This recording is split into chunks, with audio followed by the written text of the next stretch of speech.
Radhe Radhe. Hello everyone. Let's begin with a new episode.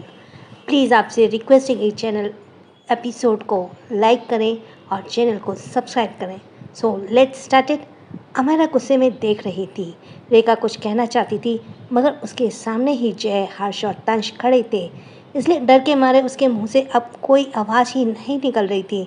उसे चुप देखकर जय गुस्से में बोला, अब चुप क्यों हो गई हो? तभी अभी तो तुम बहुत बोल रही थी, अब बोलो। आखिर मैं जानूं कि तुम इतने कितनी हद तक नीचे गिर सकती हो।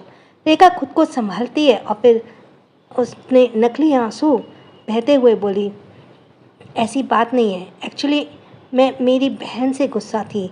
मेरी शादी हर्ष के साथ हो रही थी मगर उसने चुपके से मेरा किडनैप करवा लिया और मेरे ही होने वाले हस्बैंड से सगाई कर ली, इसलिए मैं कुछ ज़्यादा ही गुस्से में आ गई थी। प्लीज़ मुझे माफ़ कर दीजिए। पर मैं क्या करूं? मैं हर्ष जी से प्यार कर बैठी थी। यह सब कुछ अंकिता की गलती है। सब कुछ उसके कारण हुआ है। आप सबको तो उसे जवाब मांगना चाहिए कि आखिर क्यों उसने यह सब किया। तभी हर्ष अपनी ठंडी आवाज़ में बोला, तो उसने तुम्हें किडनैप किया था, लेकिन वह तो पार्टी में मौजूद थी। मैंने तो नहीं देखा उसने किसी को कॉल पर बात की। यह सुनते ही रेखा दांत पीसकर बोली, मगर फिर इनोसेंट होकर बोली दांत पीस लेती है और इनोसेंट होकर बोलती है, अंकिता बचपन से ही ऐसी थी। जो चीज़ मुझे पसंद आती थी वह उसे छीन लेती थी। मैंने आज तक उसे कभी कुछ नहीं कहा, मगर इस बार मैं उसे अपना हस्बैंड नहीं दूंगी। उसकी इन्हीं हरकतों के कारण ही डैड ने उसे बचपन से में अमेरिका भेज दिया था। डैड को लगा था कि सुधर गई होगी, पर वापस आते ही उसने फिर से वही काम शुरू कर दिया। इतना कहकर वह फूट फूट कर रोने लगी। सभी उसके ड्रामा को देखकर मन ही मन मुस्कुरा रहे थे, पर आसपास के लोग अंकिता के बारे में बातें करने लगे। हर्ष की आंखें ठंडी हो गईं। उसने अंकिता का हाथ पकड़ा और अपनी दमदार आवाज में बोला, जिस पल हमारी सगाई हुई थी उस पल उसका नाम मुझसे जुड़ चुका था। अगर कोई उसे कुछ कहना है तो इसका मतलब मुझे कह रहा है। और मेजर जनरल हर्षवर्धन जिंदल कभी भी दुश्मनों को बर्दाश्त नहीं करता। अगर तुम अपना ये ड्रामा जारी रखोगी तो मैं आर्मी कार्रवाई करूंगा कि तुम्हें एक आर्मी ऑफिसर उसकी होने वाली बीवी पर झूठे इल्ज़ाम लगाए हैं। तुम्हारे ऊपर लीगल एक्शन भी होगा। यह सुनकर रेखा डर जाती है और उसका दिल जोर से धड़कने लगता है। वह डरते बोली, आप यह क्या कह रहे हैं? मैं आपकी होने वाली बीवी हूँ। हर्ष मुस्कुराकर बोला, तुम्हारे पास क्या सबूत है कि तुम मेरी होने वाली बीवी हो, सिवाय इसके कि तुम खुद कह रही हो? लेकिन मेरे पास सबूत है और गवाह है कि अंकिता मेरी मंगेतर है। हर्ष की पर्सनैलिटी ऐसी थी कि कोई उसे इग्नोर नहीं कर सकता था। जब सभी ने उसकी बात सुनी तो सभी रेखा को अजीब नज़रों से देखने लगे। रेखा तो समझ नहीं आया कि वह क्या करे। तंश ठंडे भाव में अंकिता को देखता है। अंकिता उसके इशारे को समझ गई। उसने हर्ष के हाथ से अपना हाथ छुड़ाया और एक जोरदार थप्पड़ रेखा के गालों पर जड़ दिया। तंश सर्द आवाज में बोला, मुझे इसकी आवाज़ बर्दाश्त नहीं हो रही। यह सुनकर अंकिता उसे एक और थप्पड़ मार देती है। रेखा ने दोनों गाल लाल पड़ गए थे। वह डरते हुए बोली, तुमने मुझे मारा? अंकिता एक और थप्पड़ मार देती है। रेखा फिर से बोलने की कोशिश करती है तो अंकिता उसे एक और थप्पड़ मारती है। रेखा को चक्कर आने लगे और वह जमीन पर गिर गई, लेकिन रेखा हार मानने को तैयार नहीं थी। रेखा रोते हुए बोली, अंकिता मैं तुम्हारी शिकायत डैडी से करूँगी। आह! इस बार अंकिता उस पर बिल्कुल भी रहम नहीं खाती है और उसने रेखा को एक किक मारी। रेखा काफ़ी दूर जाकर गिरी। उसके मुंह से थोड़ा थोड़ा खून भी आ रहा था। सभी उसे देखकर हैरान थे। अंकिता रेखा के गले को पकड़ लेती है। रेखा का पूरा चेहरा लाल पड़ गया था। उसे सांस नहीं आ रही थी। हर्ष यह देखकर अपने सेंस में वापस आता है और जल्दी से अंकिता के हाथ को पकड़कर कोल्ड आवाज में बोला, ये पब्लिक प्लेस है। अमायरा तंश के बाजू को पकड़कर एक्साइटेड होकर बोली, हनी तुम्हें क्या लगता है अगर फ्यूचर में बिग ब्रदर और अंकिता की लड़ाई होगी तो कौन जीतेगा? जय और शुगर भी काफ़ी क्यूरियस थे ये जानने के लिए कि दोनों में से कौन जीतेगा। तंश जब उसके क्यूरियस चेहरे को देखता है तो अमायरा को ज़बरदस्ती ले जाते हुए बोला, तुम चाहो तो मैं इन दोनों की लड़ाई करवा सकता हूँ, फिर तुम खुद देख लेना। अमायरा हैरानी से बोली, तुम कितने गंदे हो, एक कपल की लड़ाई करवाना चाहते हो। तंश अमायरा को कार में बैठाता है और उसे स्माइली को अपनी गोद में बैठाया और खुद ड्राइविंग सीट पर बैठ जाता है। कुछ ही देर में वह लोग वहाँ से निकल जाते हैं। रेखा को छोड़कर बाकी सभी वहाँ से चले गए थे। कुछ ही देर में तंश विला पहुँच जाता है। वह थोड़ा सीरियस लग रहा था। अमायरा को रूम में छोड़कर वह स्टडी रूम में चला गया। वह काफ़ी देर तक स्टडी रूम में था। अपना काम खत्म करके वह जैसे ही स्टडी रूम का डोर ओपन करता है, अचानक उसे कोई गिरता हुआ दिखा। वह जल्दी से अमायरा को पकड़ते हुए गुस्से में बोला, वाइफी। अमायरा चौंक कर तंश को देखने लगी। तंश जल्दी से उसे गोद में उठा लेता है और उसे रूम की तरफ ले जाते हुए गुस्से में बोला, तुम्हारा दिमाग कहाँ है? क्या तुम पागल हो गई हो?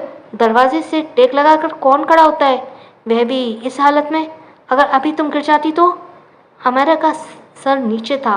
वह तिरछी नजरों से तंश के गुस्से भरे चेहरे को देख रही थी। तंश जब रूम में पहुंचा था तो उसका गुस्सा और भी ज़्यादा भड़क जाता है। उसने देखा कि स्माइली ने पूरा रूम में कपड़े फैलाए हुए थे और अब वह बेड पर उछल रही थी। तंश दांत पीसते बोला, यह तुमने मेरे रूम को कितना सजाया क्यों है? जाकर अपने डैडी के रूम को सजाओ और निकलो मेरे रूम से। स्माइली बड़ी सी मुस्कुराहट के साथ बोली, पर स्माइली के डैडी तो आप ही हैं। तंश को याद आया कि सच में स्माइली उसकी बेटी है, तो वह एक गहरी सांस लेकर अपने गुस्से को शांत करता है। उसने अमायरा को सोफे पर बैठाकर स्माइली के शर्ट को पकड़ उसे भी सोफे पर बैठा दिया और अच्छे से पूरे रूम को साफ करने के बाद दोनों को गुस्से से घूरते बोला, मुझे गंदगी बिल्कुल पसंद नहीं है। अगर मेरे रूम में एक भी कचरा मुझे नजर आया ना तो मुझसे बुरा कोई नहीं होगा। उसने इतना कहा ही था कि तभी उसका फ़ोन बजा। तंश स्क्रीन पर नाम देखते ही अमायरा और स्माइली को देखता है और कुछ दूर पर जाकर बात करता है। उसके चेहरे पे बहुत ही सीरियस एक्सप्रेशन थे। वापस आते ही उसने बिना दोनों की तरफ देखे कोल्ड भाव में बोला, तुम दोनों रात को तैयार है ना? हमें कहीं जाना है। कहकर वह तंश तुरंत वहाँ चला गया। स्माइली और अमायरा एक दूसरे को देखकर कंधे ऊपर कर देती हैं। रात 9 बजे अमायरा और स्माइली हैरानी से खड़ी थी।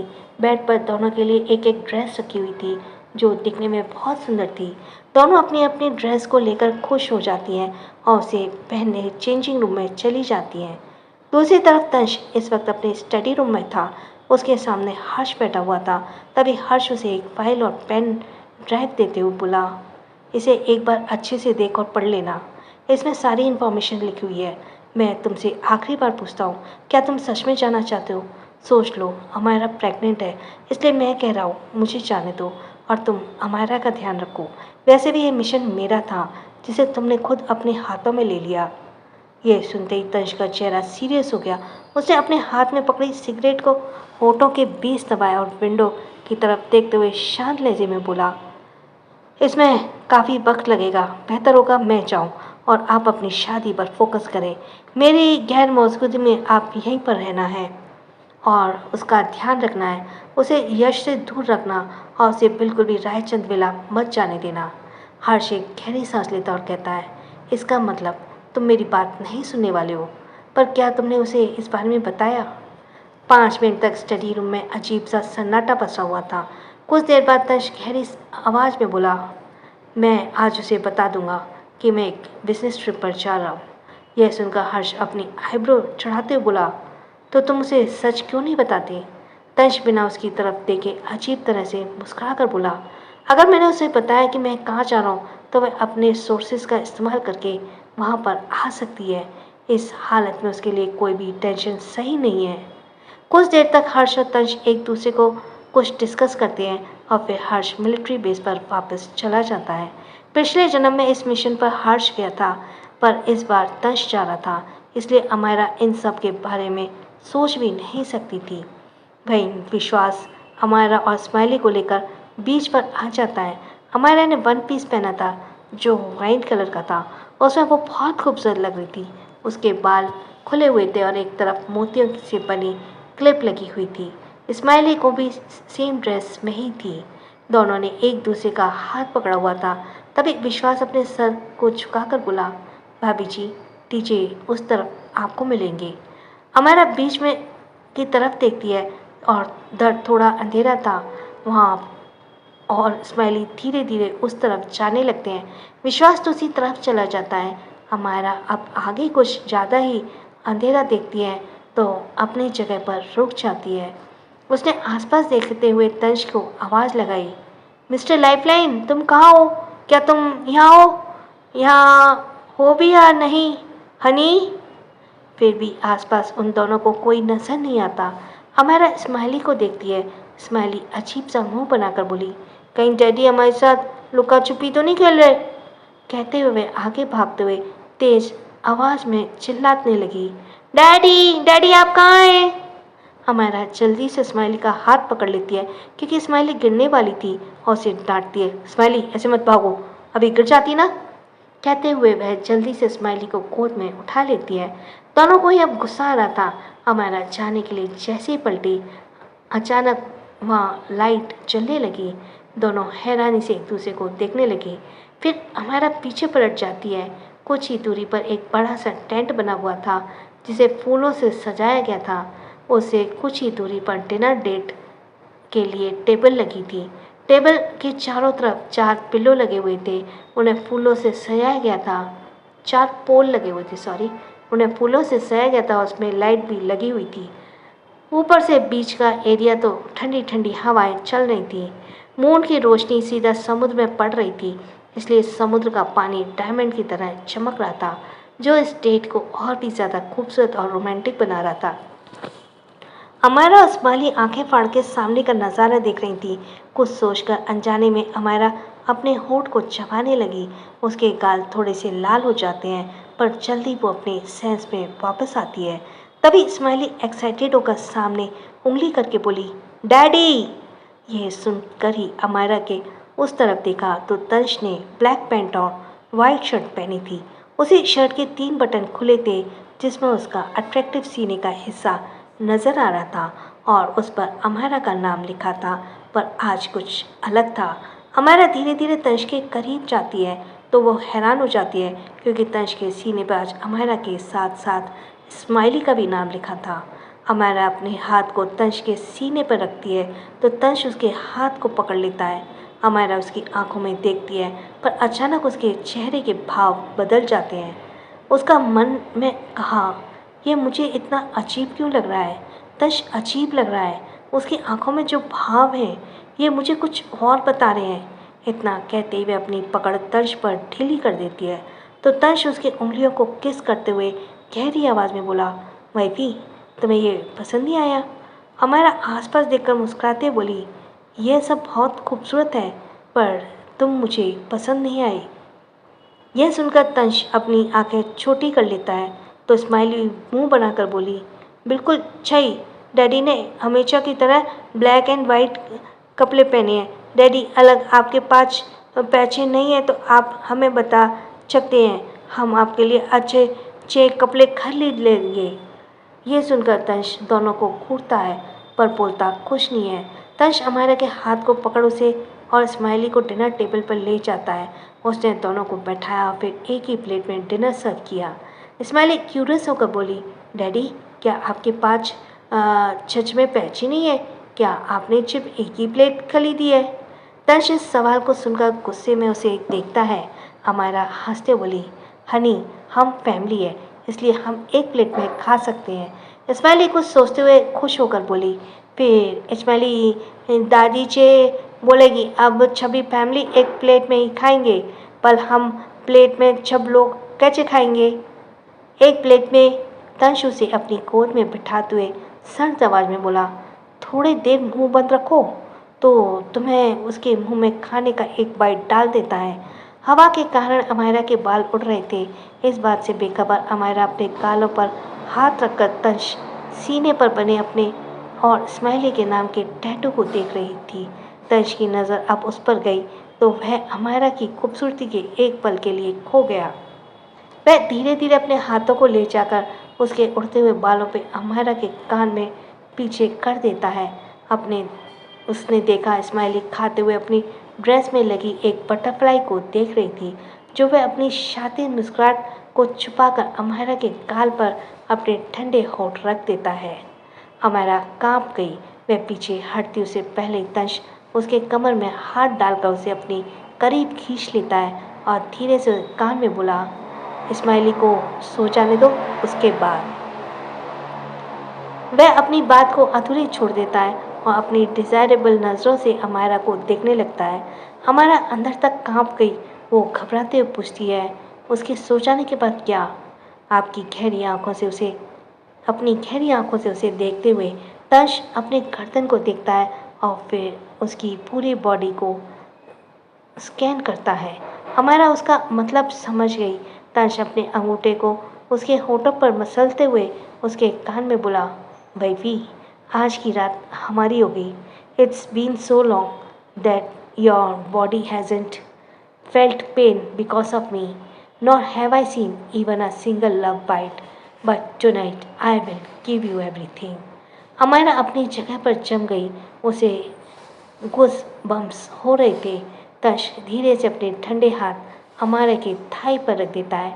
तभी स्माइली की आवाज़ दोनों के कानों में पड़ी, डैडी, मम्मा, आप दोनों कुछ नहीं खा रहे? तश उस वापस से डिनर करते हुए डेविल स्माइल करके बोला, तुम्हारे डैडी को भूख बहुत लंबी है, वह पूरी रात चलने वाली है। इतना कहकर वह अमायरा के ऊपर से नीचे तक देख रहा था। अमायरा के चेहरे पे साथ साथ उसकी गर्दन, हाथ पैर सब लाल पड़ गए थे। फिर वह नीचे से तंश के पैर पर लात मारती है और स्माइली हैरानी से बोली, क्या आपको इतनी भूख लगी है? कल खाना तो धुला है, आपकी भूख कैसे मिटेगी? तंश अमायरा को घूरते हुए गहरी आवाज़ में बोला, अपनी मम्मी से बोलो ना कि डैडी को भूख मिटाने में हेल्प करें। अमायरा गुस्से बोली, तुम शेमलेस होते जा रहे हो। बच्ची के सामने ऐसा कौन बोलता है? तंश मासूमियत से बोला, मैं तो खाने के बारे में बोल रहा था। लगता है तुम्हारी सोच बहुत वाइल्ड हो गई है। ओह वाइफी, तुम कितना गंदा सोचने लगे हो। खैर, बाद में मुझे पर्सनली तुम्हारा बॉडी चेकअप भी करना है, क्योंकि हॉस्पिटल से आई रिपोर्ट मुझे कुछ समझ नहीं आई। तंश आंख मार देता है। हमारा स्माइली के सामने कुछ रिएक्ट नहीं कर पा रही थी, क्योंकि तंश डबल मीनिंग बातें कर रहा था। तंश स्माइली और अमायरा को अपने हाथों से डिनर कराता है। आज अमायरा तंश के बिहेवियर में कुछ चेंज महसूस कर रही थी, पर उसे वह चेंज समझ नहीं आ रहा था। तंश स्माइली को डिनर के बाद जानबूझकर गोद में लेकर सुलाने की कोशिश करता है, ताकि वह अमायरा के साथ वक्त बिता सके, पर स्माइली की आंखों में नींद ही नहीं थी। तंश ने देखा 10 बज चुके हैं तो वह अपने दांत पीस लेता है। स्माइली एक्साइटेड होकर उछलने हुए इधर उधर घूम रही थी। तंश अपनी दोनों पॉकेट की जेब में हाथ डाले एकटक अमायरा को देख रहा था। फिर उसकी नज़र अमायरा पर पड़ी, जो टेबल पर बैठकर अपने एक हाथ को गालों पर रखकर उन दोनों को ही मुस्कुराते हुए देख रही थी। यह देखकर तंश अपनी आईब्रो ऊपर कर लेता है। फिर स्माइली को गोद में उठाते हुए धीरे से उसके कान में बोला, क्या तुम्हें सोना नहीं है? बच्चों को इतनी देर तक जागना नहीं चाहिए। स्माइली एक्साइटेड होकर बोली, डैडी, यहाँ कितना मज़ा आ रहा है। स्माइली को और खेलना है। तंश नाराज़ होकर बोला, डैडी को मम्मा के साथ थोड़ी देर रहने दो। स्माइली मुंह बनाकर बोली, स्माइली को भी मम्मा के पास जाना है। तंश उसे पूरी तरह घूरता है और सोचने लगा कि वह कैसे स्माइली को यहाँ से भेजे। अचानक उसके होठ पर एक शातिर मुस्कुराहट आ गई।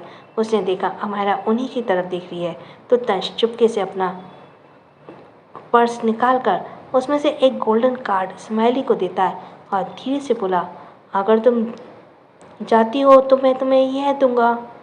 तुम कल आराम से शॉपिंग कर सकती हो और अपने होने वाले भाई बहन के लिए न्यू ड्रेस भी ले सकती हो।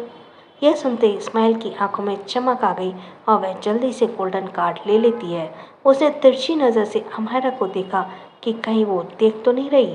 फिर उसने चुपके से उस कार्ड को अपनी जेब में रखते हुए अजीब की मुस्कुराहट के साथ कहा, डैडी, यह तो थोड़ा सा है। स्माइली के पास 3 भाई बहन हैं और डैडी की शादी में स्माइली को भी न्यू ड्रेस चाहिए। तंश के मन में सोचा कि स्माइली और अमायरा माँ बेटी हैं, इस बात में कोई शक नहीं है। इनफैक्ट बिना डीएनए टेस्ट के भी कोई भी बता सकता है कि ये सोच ही एक चुपके यह सोचते ही वह चुपके से अपना एक ब्लैक कार्ड निकालकर स्माइली को देता है। इस बार वार्निंग भरी आवाज़ में बोला, अगर अब तुम नहीं गई ना तो मैं दोनों कार्ड ले लूँगा। स्माइली जल्दी से दूसरा कार्ड भी ले लेती है और फिर अंगड़ाई लेते हुए जोर से बोली, डैडी बहुत तेज नींद आ रही है। यह सुनकर अमायरा अपनी जगह से उठ जाती है, पर तंश जल्दी से उसे विश्वास को दे देता है जो वहाँ आ चुका था। तंश पलटकर देखता है तो अमायरा उसके पीछे ही खड़ी थी और उसे शक भरी नज़रों से देख रही थी। तंश उसके खूबसूरत चेहरे को देखते हुए उसके गालों को चूमते हुए उल्टी उसकी लटों को कान के पीछे कर देता है, जिससे अमायरा की पलकें हया के कारण झुक गई। तंश पीछे से उसे अपनी भाव में बढ़ते हुए उसकी गर्दन पर अपनी ठुड्डी को रगड़ता है, चिन को यानी। अमायरा चीख उठी। फिर उसे तंश के ठंडे हाथ अपनी कमर पर महसूस हुए तो वह उसे इरादों को भांपते हुए मुंह बनाकर बोली, टीजे साहब के हाव भाव आज मुझे कुछ ठीक नहीं लग रहे हैं। ऐसा क्यों लग रहा है मेरे शिकार करने के लिए मुझे यहाँ लाया गया है? तंश उसकी कमर पर सहलाते हुए सर्द आवाज में बोला, तुम्हारा शिकार करने के लिए तो टीजे के अंदर 440 वोल्ट की एनर्जी आ जाती है। देखना चाहोगी? हमारा उसकी तरफ पलटी, फिर उसके गले में बाहें डालते हुए उसकी आंखों में गहराई में देखते हुए अचानक बोली, मिस्टर लाइफलाइन, क्या तुम्हें कुछ कहना है? मुझे ऐसे क्यों लग रहा है जैसे तुम कुछ छिपा रहे हो? यह सुनकर तंश का चेहरा सर्द हो गया, पर जल्दी ही वह अपने एक्सप्रेशंस नॉर्मल करके कोल्ड वॉइस में बोला, अगर तुम इतना स्ट्रेस लोगी तो मेरे बच्चे बदसूरत होंगे और तुम्हारी तरह उनकी हाइट छोटी रह जाएगी। कहते ही वह उसकी नाक को हल्का सा खींच लेता है। यह सुनते ही अमायरा उसे घूरने लगी, क्योंकि उसकी हाइट नॉर्मल थी। वो तंश था जो कुछ ज़्यादा ही लंबा था। तंश जल्दी से झुककर उसे गोद में उठा लेता है और उसे समंदर में थोड़ा अंदर तक ले जाता है। एक तेज लहर आती हुई एक तेज लहर उड़ती हुई आती है और उसने तंश के पैरों को छू लिया। बेबी, मैं भीग जाऊंगी। मुझे ठंड लग रही है। अमायरा घबराते हुए बाहर जाने को जिद करने लगी, पर छोटे बच्चे की तरह तंश की आंखों में देखने लगी। तंश उसके माथे पर किस करते हुए टेंट में आ गया। टेंट चारों तरफ से बंद था। उसके अंदर पहुंचने ही तंश अमायरा को गद्दे पर लिटा देता है। तंश अपनी शर्ट के बटन खोलने लगा। यह देखकर अमायरा शॉक होकर बोली, क्या करने वाली हो? तंश की शर्ट के सारे बटन खुले थे। वह अमायरा को सॉफ्ट पैर को अपने सीने पर रखते हुए उठने को चूमकर कठोर स्वर में बोला, योर बॉडी चेकअप वाइफी। वह मुस्कुराते हुए एक भूखे भेड़िया लग रहा था, पर वह चार्मिंग भी लग रहा था। हमारा गद्दे को कस के पकड़ते हुए अपनी बेकाबू धड़कनों को सुन पा रही थी, क्योंकि तंश के ठंडे हाथ उसके पैरों को सहला रहे थे। हमारा उसकी डिज़ायर भरी नज़रों को देखकर धीमी आवाज़ में बोली, यह अभी सही नहीं है। तुम खुद को कंट्रोल नहीं कर पाओगे और यह जगह भी सही नहीं है। तंश शर्ट को फेंकता है और अमायरा के ऊपर आकर उसकी गर्दन को चूमकर एक बिगड़ैल आशिक की तरह बोला, after your checkup I asked the doctor, he said we can do this. This is the last time. After this, I will not bother you until the baby comes. Amayra शर्माई और झूठा गुस्सा करते हुए बोली, तंश और बोली, तुम्हें शर्म नहीं आई डॉक्टर से ये सब पूछने में? तंश ने उसे बोलने का मौका नहीं दिया। तंश ने पूरी फीलिंग के साथ उसे किस किया। उसकी किस में उसके सारे इमोशंस थे। हमारा इतने इमोशंस महसूस करके अनजाने में ही तंश के सीने पे हाथ रखकर करहा उठी। उसकी मनमोहक आवाज़ सुनकर तंश एग्रेसिव होने लगा। उसके हाथ अमायरा के सेडेक्टिव पार्ट्स को सहला रहे थे। उसके ऐसे छुअन से अमायरा पिघल रही थी। तंश अमायरा के माथे पर किस करके लो वॉइस में बोला, हनी, मैं ज़्यादा देर परेशान नहीं करूँगा, लेकिन काश ये पल ठहर जाए और हम दोनों एक दूसरे की बाहों में ऐसे ही खुद को महसूस करें। मुझे पता है तुम्हें लग रहा होगा कि तुम्हारा हस्बैंड कुछ ज़्यादा ही लस्टी है, जो इस हालत में भी तुम्हारे साथ ये कर रहा है, पर आज मैं थोड़ा सा लस्टी और सेल्फिश बनना चाहता हूँ। पर अगर तुम्हें दर्द हो तो मुझे रोक देना। तंश, तुम ऐसी बातें क्यों कर रहे हो? आज तुम्हारी हरकतें और तुम्हारी आंखें मुझसे कुछ और ही बता रही हैं। क्या कुछ है जो मुझे पता नहीं है? अमारा जल्दी जल्दी सांसें लेकर बोल रही थी, लेकिन उसने तंश को देखने का हिम्मत नहीं की। पर तंश ने कोई जवाब नहीं दिया। अमारा उसे देखती है तो तंश की गहरी नज़र उस पर थी। अमारा अपने होठों को दबाते हुए तंश के सोने पर सीने पर हाथ रख लेती है और आंख मारते हुए तंश के सीने पे अपने होठ रख देती है। तंश अपनी आंखें बंद करे लेटा था और अमायरा उसे भड़काने के लिए अपनी मनमानी कर रही थी। कुछ देर बाद तंश के माथे से पसीना निकल रहा था। जब उसे बर्दाश्त नहीं हुआ तो उसने अमायरा को खुद के करीब कर लिया। आसपास की लाइट अपने आप बंद हो गई। टेंट के बाहर से अमायरा और तंश के मिलन साफ दिख रहा था। तंश ने आज फिर से अमायरा को पा लिया था। वह अपने मिशन पर जाना चाहता था। उससे पहले वह अमायरा को पाना चाहता था, पर उसके दिल में एक डर था जो तंश को, डिज़ायर को और जगा रहा था। काफ़ी देर तक दोनों एक दूसरे के आगोश में खोए रहे और एक दूसरे को महसूस करते रहे। रात के 3 बजे दोनों एक चादर में लिपटे थे।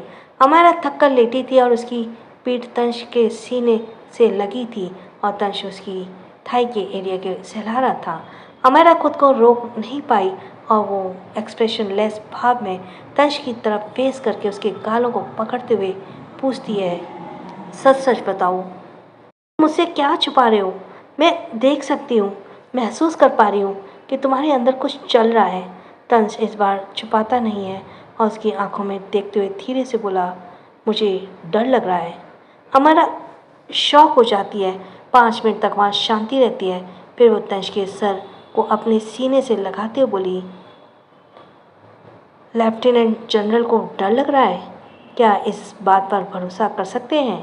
तंश उसकी उंगली को अपनी उंगली में फंसाकर पूरे एहसास के साथ बोला, मैं हमेशा तुम्हारे साथ रहना चाहता हूँ और तुम्हारे साथ मरना चाहता हूँ, पर मुझे डर है अगर मैं पहले मर गया तो तुम क्या करोगी? क्या सच में तुम्हें खोने से डरता हूँ? मेरे दिल में तुम्हारे लिए क्या है मैं तुम्हें कभी नहीं बताऊँगा, कभी नहीं, क्योंकि जो अपने दिल की बात बताते हैं वे अक्सर कर अलग हो जाते हैं। मैं अपनी फीलिंग्स बताने में ज़्यादा अच्छा नहीं है, बस इतना समझो कि मैं तुम्हें खोना कभी अफोर्ड नहीं कर पाऊँगा। इस बार अपनी पूरी गहराई के साथ अमायरा को किस किया। अमायरा कुछ कहती उससे पहले तंश अपने होठ उसके होठ पर रखते हुए फुसफुसाया, मैं जा रहा हूँ, मुझे नहीं पता मैं कब वापस आऊँगा, पर इतना पता है तुम्हारे शरीर पर मैंने अपनी निशानी छोड़ी, उसके मिटने से पहले मैं आ जाऊँगा। ये सुनते ही अमायरा के चेहरे की मुस्कुराहट गायब हो गई। अनजाने में उसकी आंखों से आंसू आ गए। वह घबरा कर बोली, कहाँ जा रहे हो? तुम मुझे डराओ मत, देखो यह तुम्हारे लिए अच्छा नहीं होगा। तंश ने उसकी आंखों में देखने की हिम्मत नहीं थी। वह अपने चेहरे के एक्सप्रेशन छुपाते हुए हिम्मत से बोला, आई एम सॉरी, मुझे जाना होगा। तुम्हारा ध्यान रखने के लिए मैंने सभी ब्रदर्स को बोल दिया है। तुम भी अच्छे से रहना और ज़्यादा किसी को परेशान मत करना। अमायरा को अब सच में डर लग रहा था। वह गुस्से में तंश को खुद से दूर कर देती है और वह उसके सीने पे मारते हुए बोली, सच सच बताओ, मुझे डराओ मत। क्या कहा? क्या कहना चाह रहे हो तुम? अमायरा को इतना भड़कते देख तंश का चेहरा एक्सप्रेशन लेस हो गया।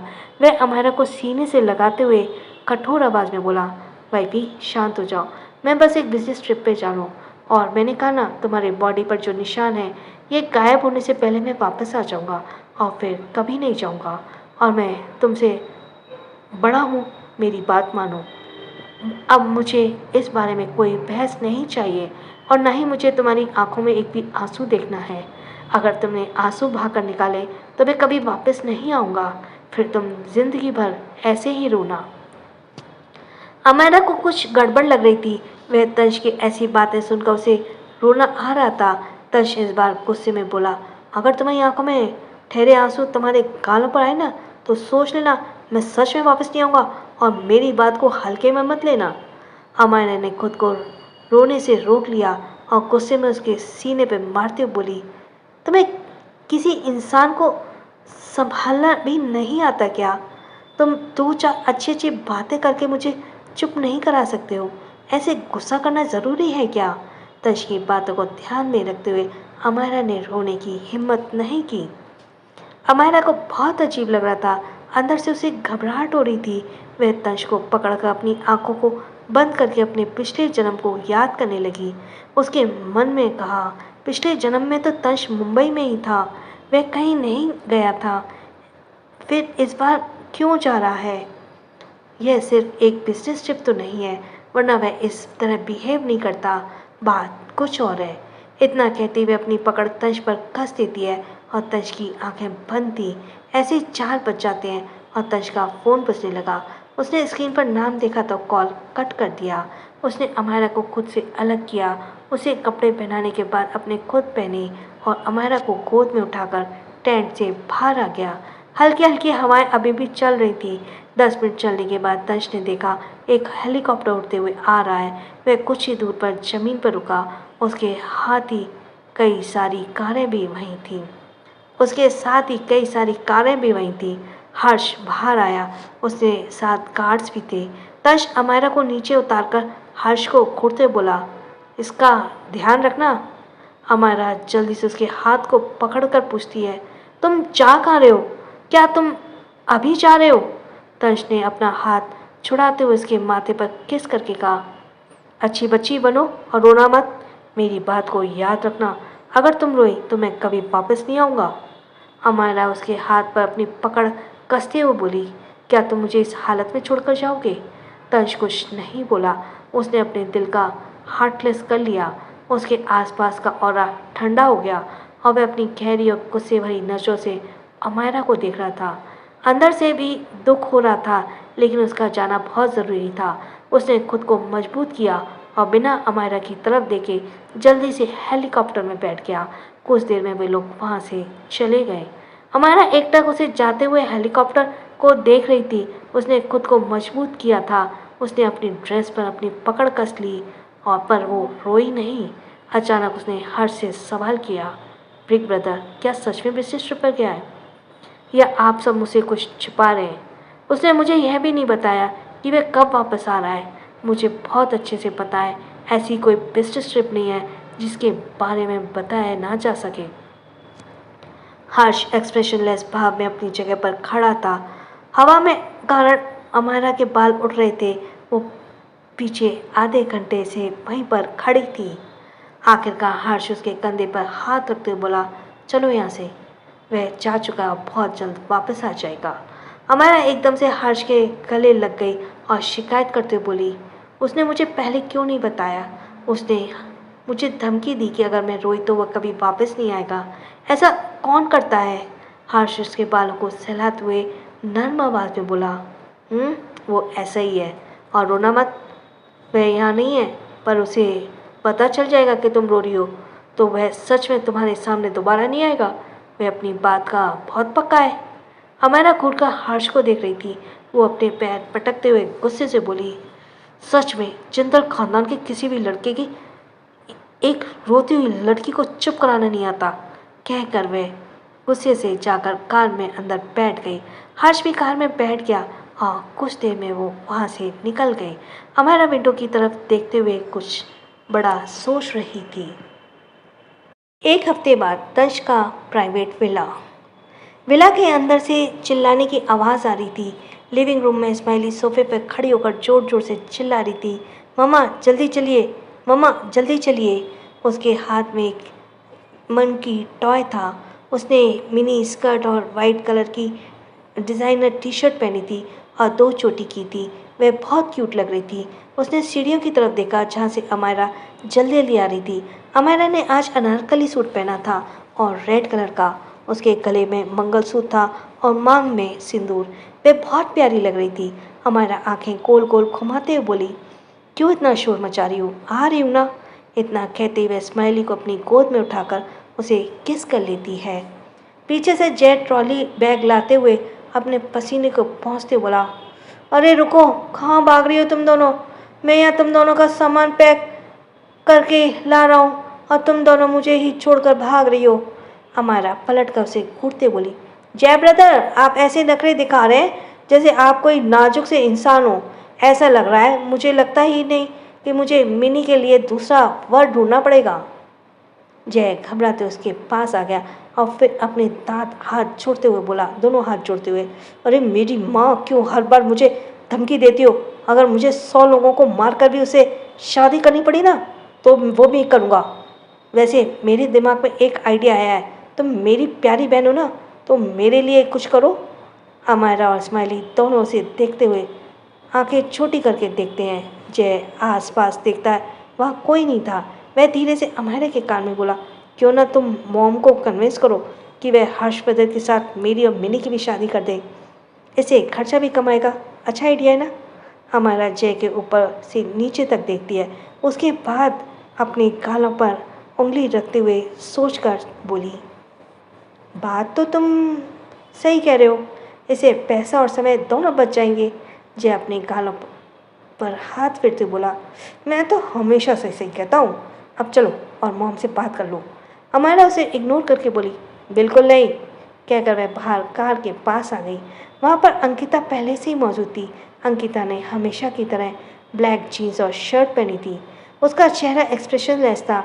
वह रोबोट की तरह खड़ी थी। जय जल्दी से सामान गार्ड को देते हुए अमायरा के बगल की सीट पर बैठ जाता है और उसके हाथ को पकड़कर रोनी आवाज़ में बोलता है, प्लीज़। अमायरा एटीट्यूड से बोली, वैसे मैंने सुना है रक्षाबंधन आ रही है अगस्त में। यह तुरंत समझ गया। वह तुरंत अपनी वॉलेट से एक कार्ड अमायरा को देते हुए बोला, अभी इसे अपने पास रखो, मैं वादा करता हूँ रक्षाबंधन में तुम्हारे लिए एक बहुत अच्छा गिफ्ट लेकर आऊँगा। अमायरा उस कार्ड को लेती है, बोली, यह सिर्फ उसकी कीमत है कि मैं मॉम को आपके और मिनी की शादी के बारे में बोलूँगी। अगर वो नहीं मानी तो मैं तुम्हें बिल्कुल नहीं बनाऊंगी। ये सुनते ही जय का चेहरा काला पड़ गया। तभी ड्राइवर ने कार स्टार्ट कर दी। वो कुछ कहता उससे पहले अमायरा उदास होकर बोली, आपके पास एंग्री बर्ड ब्रदर के मुझसे कहा था कि वह आएगा। आपके उस एंग्री बर्ड्स ब्रदर ने मुझसे कहा था कि वह आएगा, पर अभी तक नहीं आया। आखिर वह कौन से बिजनेस ट्रिप पर गया है? ना तो वह कॉल करता है और ना मैसेज का जवाब देता है। आप उसकी कंपनी के वाइस प्रेसिडेंट हैं ना? आप कैसे वाइस प्रेसिडेंट हैं जिसे खुद यह भी नहीं पता कि उसका प्रेसिडेंट कहाँ चला गया? कहीं ऐसा तो नहीं कि मेरे पति के गैर मौजूदगी में सारा पैसा आप खुद हड़प रहे हो? यह सुनकर जय का मुंह खुला का खुला रह गया। वह दोनों पूरे रास्ते लड़ते रहे। स्माइली दोनों की लड़ाई देखकर मज़े ले रही थी। वहीं अंकिता चुपचाप बैठी थी। जैसे ही वो हाईवे पर पहुंचे, अंकिता एकदम से अलर्ट हो गई। उसने अपनी गन निकाली और आसपास देखने लगी। कुछ ही देर में वो जिंदल पैलेस पहुंच गए। जैसे ही कार रुकी, अमायरा स्माइली के साथ जल्दी से नीचे उतर गई और अंदर जाने लगी। दरवाजे पर ही मिसेस जिंदल खुशी से उनका इंतज़ार कर रही थी। मिसेस जिंदल जल्दी से अमायरा को गले लगा लिया और उसके चबी गालों को सहलाते बोली, तुम्हें किसी ने परेशान तो नहीं किया?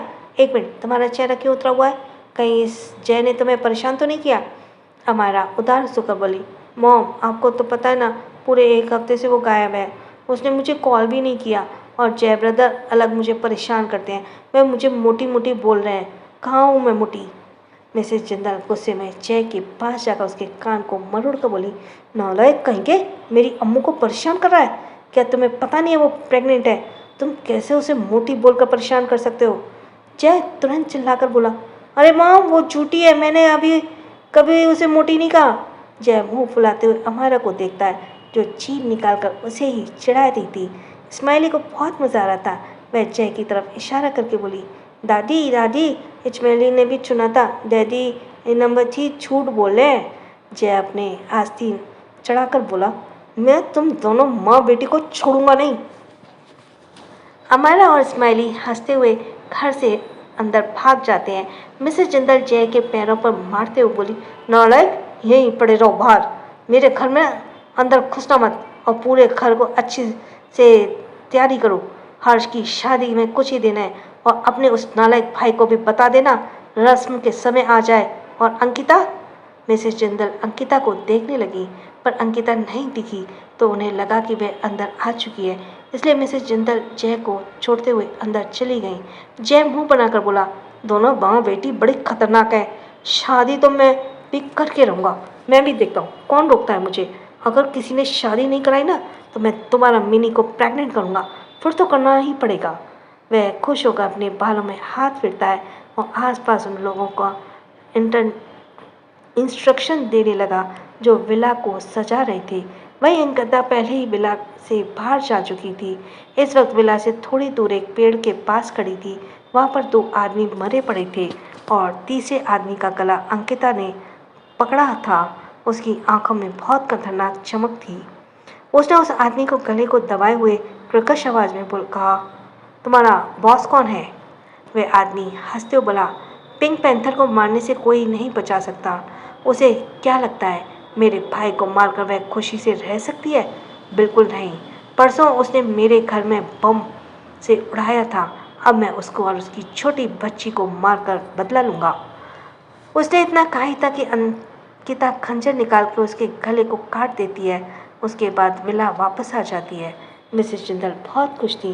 वह अपने हाथ में एक थाल लेकर अमायरा को रूम में आती है। अमायरा उस वक्त आंखें बंद करके लेटी थी। मिसेस जिंदल प्यार से उसके माथे पर हाथ फेरती हुई बोली, उस नालायक के बारे में ज़्यादा मत सोचो। आने दो मुझे, तो मैं अच्छे से बताऊंगी जो ऐसे समय में तुम्हें छोड़कर चला गया। अमायरा पहले तो अचानक अपने आने से चौंक जाती है, मगर फिर उसकी गोद में सर रखकर भरे गले से बोली, मॉम आपको पता है उसने कहा है कि मैं रो भी नहीं सकती वरना वह कभी वापस नहीं आएगा। ऐसा कौन बोलता है? मिसेस जिंदल मुस्कुराई। उन्होंने थाल को कुछ दूर पर रख दिया और अमायरा के बालों को सहलाकर उसके माथे पर किस करके बोली, तुम्हें पता है वो बचपन से केवल मेरे पास रहता था और किसी के पास नहीं जाता था। मैं जहाँ जाती थी मेरा पल्लू पकड़कर मेरे पीछे पीछे आता था। लोग उसे हमेशा चिढ़ाते थे कि यह एक छोटा बच्चा है जो हमेशा अपनी माँ का पल्लू पकड़ कर रखता है, पर वह कभी किसी की बात नहीं सुनता था। अगर तंश के डैडी उसे मारते थे तो भी वह मेरे पीछे आता था। पता है क्यों? हमारा जो ध्यान से उसकी बात सुन रही थी उत्सुकता से पूछती है, क्यों? मिसेस जिंदल की आंखों में आंसू आ गए और वह अपने आंसू पोंछकर बोली, क्योंकि एक बार मेरी तबीयत खराब हुई। वह डॉक्टर ने कहा कि मुझे कोई बचा नहीं सकता, मैं मर जाऊंगी। उस वक्त अंश बहुत परेशान हो गया। तभी से वह हर वक्त मेरे साथ रहता था कि कहीं मैं फिर से बीमार न पड़ जाऊं। वह मुझसे बहुत प्यार करता था पर वह कभी बोलता नहीं था। पर उसके बाद उसके डैडी ने उसे आर्मी में भेज दिया ताकि उसे मुझसे ज़्यादा आदत ना लगे। वह पहले अपने पिता के साथ बहुत खुश रहता था, पर पता नहीं क्यों क्या हुआ कि वह उन्हें नफरत करने लगा, इतना कि वह अपना चेहरा तक छुपा कर रखता है। यह सुनकर अमायरा उठकर बैठ गई। उसने हैरानी से पूछा, चेहरा छुपा कर रखना? क्या वह डैडी ससुर के कारण मास्क पहनते हैं? और कोई भी उन्हें डैडी क्यों नहीं कहता? अमायरा हमेशा से सवाल करना चाहती थी। वह उम्मीद से मिसेस जिंदल को देखती है। मिसेस जिंदल गहरी सांस लेकर बोली, वह तो मुझे नहीं पता, पर मैंने एक बार तन से कहते हुए सुना था कि उसका चेहरा उसके डैडी से मिलता है और वह उन्हें बिल्कुल पसंद नहीं करता, इसलिए वह अपने चेहरे को सबसे छुपा कर रखता है। यह बात कितनी सही है कितनी नहीं यह तो मुझे भी नहीं पता। वैसे भी ये लोग हमेशा लड़ते रहते हैं, इसलिए मैंने इस पर ध्यान देना भी छोड़ दिया। मेरे तो सभी बेटे नालायक हैं, समझ नहीं आता कब कौन सा क्या करता है और सबसे सब पत्थर के बने हुए हैं। फिर अमायरा के गालों पर सहलाकर आगे बोली, पर तुम यह मत सोचना कि वह तुमसे प्यार नहीं करता। वह तुमसे बहुत प्यार करता है, बस वह बोलना नहीं है। ज़रूर उसने अभी तक तुम्हें प्रपोज भी नहीं किया होगा और ना ही आई लव यू कहा होगा। अमायरा जल्दी से अपना सिर हिलाकर बोली, आपने बिल्कुल सही कहा। उसने मुझे कहा था वह मुझे कभी ऐसा नहीं कहेगा। मिसेस जिंदल हंसते हुए उस थाल की तरफ इशारा करते बोली, आज हल्दी है, मैं तुम्हारे लिए कपड़े लाई हूँ, इसे ही पहनो और अपने पति के बारे में मत सोचो। तुम्हें तो पता है ना कि खानदान में सभी मर्द बहुत अजीब हैं। मिसेस जिंदल के जाने के बाद अमायरा रूम में लगी तंश की फ़ोटो को देखकर बोली, तुम बहुत खड़ूस हो, वापस आओ, तुम्हें मैं अच्छे से बताती हूँ। फिर वह इस तकिए को गले लगाकर एक बच्चे की तरह जिद करके बोली, और मुझे तुम चाहिए। तुम कहाँ गए हो? मुझे तुम्हारी बहुत याद आ रही है हनी। प्लीज़ वापस आ जाओ। तुम्हें नहीं पता ये एक हफ्ता मैंने कैसे बिताए हैं। हमारा ऐसी ही आंखें बंद कर लेती है, कब उसे नींद आ जाती है उसे पता ही नहीं चलता। वहीं दूसरी तरफ इंडिया के बॉर्डर के पास जो खाई का एरिया था, उसमें कुछ दूर जंगल के बीचों बीच हलचल महसूस हो रही थी। वहाँ पर छोटी छोटी लकड़ी के घर बने हुए थे। अचानक एक ब्लास्ट हुआ और सब कुछ जलकर राख हो गया। तभी वहाँ पर फायरिंग होने लगी। लगभग 15 हथियारबंद आदमी जिन्होंने स्पेशल फोर्स की यूनिफॉर्म पहनी थी, अपने चेहरे को छुपाए हुए थे। सभी के हाथ में गन थे। वो लगातार फायरिंग करते हुए आगे बढ़ रहे थे। उन सभी के निगाहों में एक अलग ही खतरा था। तभी एक ऑफिसर ने अपने कान में लगे ब्लूटूथ से हल्का सा दबाते हुए कहा, सर, हमारा प्लान बी सक्सेसफुल रहा। हम प्लान सी पर काम कर रहे हैं। इतना कहते हुए अपनी टीम को कुछ इशारा करता है। उन्होंने देखा कई सारे लोग भाग रहे हैं। वो सब इनका पीछा करते हुए उन्हें मार देते हैं। पर एक बूढ़ा आदमी जिसे सफ़ेद कलर का कोट पहना था, ऐसा लग रहा था वह कोई साइंटिस्ट है, वह डर कर भाग रहा था। कुछ ही दूरी पर एक आदमी घायल था। उसने केवल पैंट पहनी थी। उसके शरीर पर जगह जगह चोट और सुई के निशान थे। वह अपनी थकी हुई आवाज़ में बोला, सर, अपना टाइम मुझ पर वेस्ट मत करिए। बाकी सबके साथ आप जाइए। करने दीजिए अपना मुझे करने दीजिए उनका काम। उन सभी को कमांडर यानी तंश अपनी डेंजरस नज़र से उसे घूरते बोल्ड आवाज़ में बोला, हम यहाँ पर खेलने नहीं आए। अपना मुंह बंद रखो और जब तक मेरा मिशन कंप्लीट नहीं होता, मैं तुम्हारे मुंह से एक आवाज़ नहीं सुनना चाहता, वरना खुद तुम्हें अपने हाथों से मारूंगा। वह आदमी चुप हो जाता है, मगर उसने जाने की चाहत छोड़ दी थी। तर्श जल्दी से उसे सहारा देकर उठाता है और सभी को कुछ इशारा करता है। अगले पल सारे ऑफिसर्स एक दिशा में भागने लगते हैं, जहाँ पर एक आर्मी का हेलीकॉप्टर था। सभी हेलीकॉप्टर में पहुंच चुके थे। तर्श उस घायल आदमी को अंदर बैठाकर अंदर बैठ गया था, पर तभी एक ऑफिसर काफ़ी पीछे था। हेलीकॉप्टर उड़ान भरने को तैयार था। तभी तर्श जल्दी से नीचे कूद गया। सभी ऑफिसर्स घबरा कर बोले, सर। तर्श पीछे पलट कर बोला, अगर हम समय पर नहीं पहुंच पाए तो तुम सब निकल जाना। कहकर वह तेजी से उस ऑफिसर के करीब पहुंचा और उसका पैर पूरी तरह से झाड़ी और पत्थरों में फंसा था। तभी दूसरी तरफ से दुश्मन आ रहे थे। तर्श जल्दी से उस खंजर से उस झाड़ियों को काटता है और ऑफिसर्स घबरा कर बोले, सर, आप जाइए यहाँ से प्लीज़। मैं नहीं जाऊँगा, कहकर उसने झाड़ी को काट दिया। उसने उस ऑफिसर का हाथ पकड़ा और भागकर हेलीकॉप्टर की तरफ जाने लगा, पर किस्मत शायद उसके साथ नहीं थी। दुश्मनों ने दूर से उसकी तरफ बम फेंका। तंश और वह ऑफिसर एक बड़े से पेड़ के पास पहुंचे थे कि एक तेज धमाका हुआ और हेलीकॉप्टर बैठे ऑफिसर से घबरा गए। पर वह लोग अब चाहकर भी नीचे नहीं जा सकते थे, क्योंकि तंश ने उन्हें जाने का ऑर्डर दिया था। उसने सीनियर को भी इंस्ट्रक्शन दिया था कि वह जल्दी से जल्दी वापस आए, तो बस उस जलती हुई जगह को देख सकते थे। उन्हें वहाँ कोई हलचल महसूस नहीं हो रही थी। रात 9 बजे हमारा हल्दी वाले कपड़े पहनकर नीचे आई। उसने वाइट और पीले रंग का लहंगा पहना था। उसके बाल खुले थे। वह बहुत प्यारी लग रही थी। वह अपनी आंखों को मसलते हुए नीचे पहुंची तो उसने देखा सभी लोग अजीब नज़रों से घूर रहे थे। यह देखकर अमारा हड़बड़ा कर बोली, क्या हुआ? क्या हल्दी की रस्म खत्म हो गई? मैं देर से आई हूँ। फिर वह टाइम देखती है तो चौंक कर कहती है, ओह, रात के 9 बज गए और मुझे पता ही नहीं चला।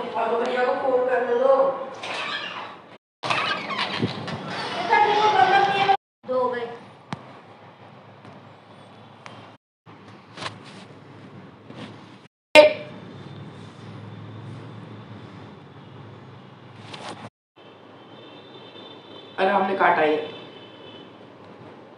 अभिषेक को बुला दो।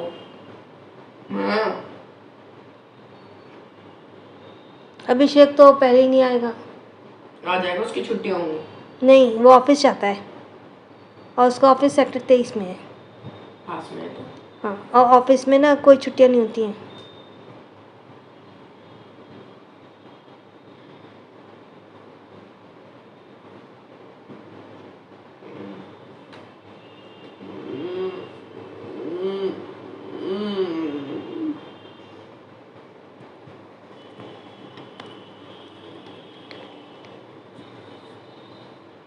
यार मिला दो।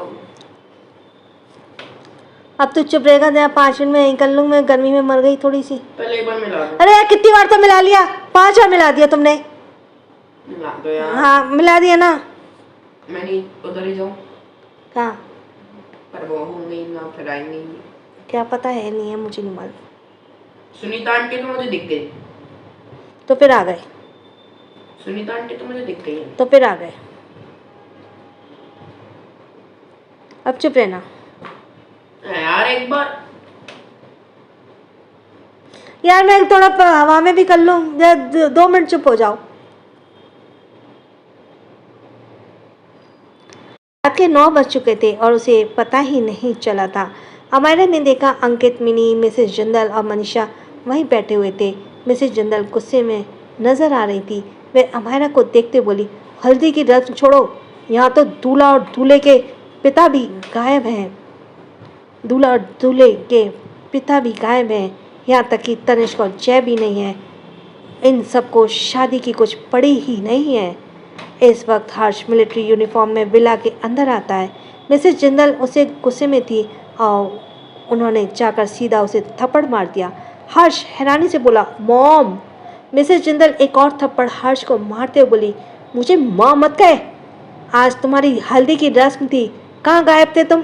बेचारी अंकिता का चेहरा कितना उतरा हुआ है, वह भी सोच रही होगी कैसे पति मिला है जो उस पर ध्यान ही नहीं देता। हर्ष अपनी कठोर नज़रों से अंकिता को देखता है। अंकिता एक्सप्रेशन भाव से ऐसे खड़ी थी जैसे उसे कुछ पड़े ही ना हो। हर्ष मुंह बनाकर बोला, मॉम आप उसे देखिए तो, उसे तो देखकर बिल्कुल नहीं लग रहा कि उसे शादी भी करनी है। मिसेस जिंदल उसे एक और थप्पड़ मार कर बोली, और कोई तुम्हारी तरह नालायक नहीं होता, अगर तुम ऐसी करोगे तो जिंदगी भर तुम्हें कोई लड़की नहीं मिलेगी, बूढ़े हो जाओगे, 33 साल के हो चुके हो, फिर भी दिमाग नहीं है तुम्हारे अंदर। अपने सबसे छोटे भाई को देखो, उसके तो 4 बच्चे भी हो गए। जय को देखो, उसके पास एक गर्लफ्रेंड है। तनिष्क को देखो, उसके पास भी एक गर्लफ्रेंड है। और खुद के देखो, हर्ष अपनी बीवी से प्यार से पेश आओ। जाकर तुमने अंकिता को डराया धमकाया होगा, तभी वह इतनी शांत रहती है। हर्ष गुस्से से बोला, मॉम अगर आप इस तरह सबके सामने मुझे मारेंगी तो मेरी क्या इज्जत रह जाएगी? मिसेस जिंदल गुस्से में बोली, क्या तुम्हारे पास इज्जत भी है? अमायरा, मिनी और मिनी और मनीषा अपनी हंसी को नहीं रोक पा रही थी। So thanks for listening. छोटों को प्यार, बड़ों को सम्मान। राधे राधे।